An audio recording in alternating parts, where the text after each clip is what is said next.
if the word meditation means become familiar with, right? Yes. Then, people say, oh, well, you shouldn't focus on the negative. Well, really? That's 95% of who you are. And you got to begin to dismantle or denature that old personality.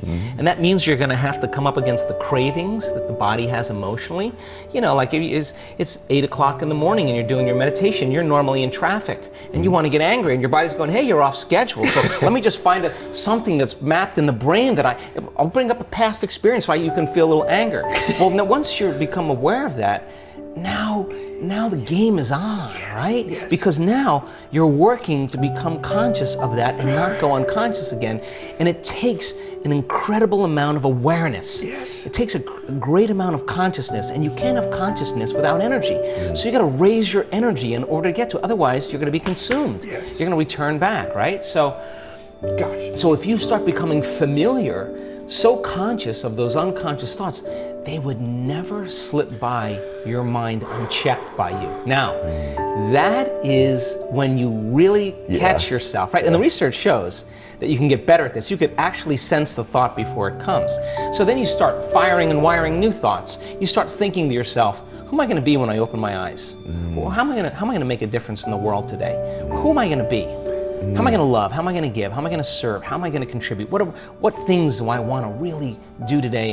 And in the act of closing your eyes and just thinking about and rehearsing what you're going to do, your brain doesn't know the difference. And if you get caught up in it, you begin to install the neurological hardware in your brain to look like you've already done it. Now the brain's no longer a record of the past. Now it's a map to the future. You are priming your brain, and if you keep doing it, the hardware will become a software program. You know what that means?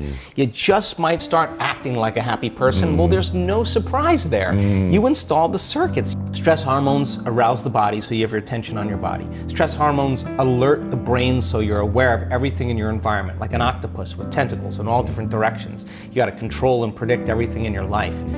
And if you're living by the hormones of stress, you're always investing your attention and energy into the known future based on the past. So you're on a line of time here, in a timeline. So then, let's think about it. How are you going to make thought more real than anything else? How are you going to create from thought? Well, let's close our eyes. Let's disconnect from the environment. Right. Less sensory information coming into the brain, less distraction, as you said. Let's play some soft music in the background. Let's stick some earplugs in our ear, whatever you want to do. Diminish sensory, but now you're sitting down. You're not eating. You're not tasting. You're not smelling. You're not feeling. So there's less sensory input coming to your body. So then now your brainwaves begin to change. They start slowing down, and you move from this beta brainwave pattern where you're aware that you have a body in space and time, or your attention is on the outer world, or your senses are giving you information. Less sensory information. Now your inner world starts becoming more real than the outer world, and you're not the voice in your head that's always talking to you. As your brainwaves change, you start seeing in images and pictures and symbols, and less in that vocalization, that sub-vocalization. So your brainwaves start changing the alpha. You're going to start creating, start dreaming, pretending, right? So then, if you say to your body, you're going to sit down for an hour, and I know you're on a program because you wake up every morning and do the exact same thing, and now I'm going to make you sit, just like say to an animal. You sit. You stay, and your body's going to say, I'm going to die, my bladder is going to explode, I need a coffee, I got a lot of emails to do. That's the program. And you say to your body, today we do battle. Today, this is it. And you sit through that and you make your way, even though your body's trying to get up and you keep settling it back down. I'm telling you, when you start your day that day, you will be more kind, more loving, less judgmental, more patient, more present, because you're mastering the present moment. That means you're not in the predictable future. You're not in the familiar past. You're mastering time. And so then, if where you place your attention is where you place your energy, and all of your attention is in the present moment, you've got a lot of energy to do amazing things. And you know when someone's present with you in your life because they're paying attention to you. And you know when they're not present with you because they're not paying attention to you. So the act of getting more present means you're putting a lot of energy in the present moment, and you're taking your power back from all these things and people in your life. So we teach people this.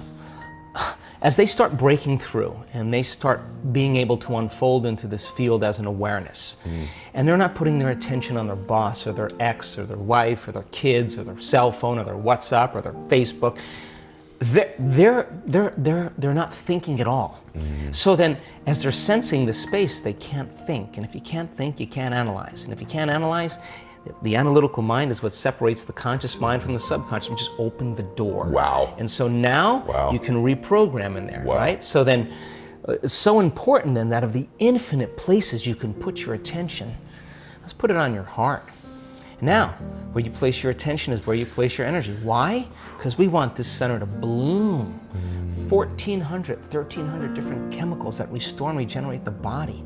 Let's breathe, let's open this up, let's practice this. Let's start learn how to lead with our heart, a different consciousness. Yeah, in the beginning, it's a little difficult, but you stay with it and you practice it, pedal by pedal by pedal. You're placing your attention there, you're putting your own life force back into your heart. You're turning your love inward, and the body will start responding. And in a week's time, if we're doing that 3 times a day or over and over again, sooner or later, that thing's gonna start blooming. And just like when your sexual organs are aroused and they're engorged with blood, this center, when you start feeling love, you make a chemical called oxytocin. Oxytocin signals nitric oxide.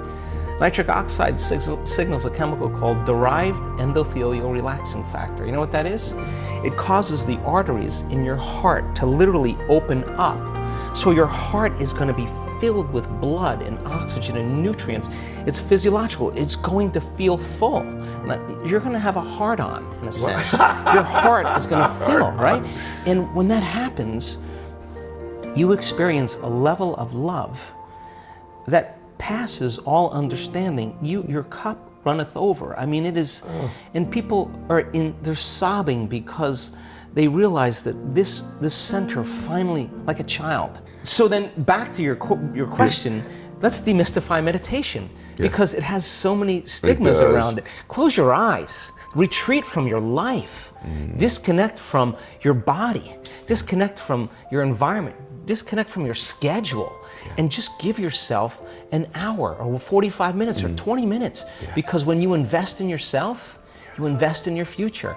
And when you believe in yourself, you believe in possibilities. And when you believe in possibilities, you believe in yourself. And if you don't believe in possibilities, then you don't believe in yourself. And you don't believe in yourself, you don't believe in possibilities. So then, but if you have a community, a living organism, where it's becoming the new normal, and you want to join that living organism, and you want to be a part of that, and every stride you make feeds the living organism. Every stride, every effort you make to connect is amazing, because that which we are seeking is seeking us. It's not like it matches our efforts. And so then when people have that uncompromising will, the same way that they go shopping for a dress or a pair of earrings or go to the gym and work out, with the same intensity, with the same passion, come up against themselves and just say, when the body's given everything it has, it's when you say,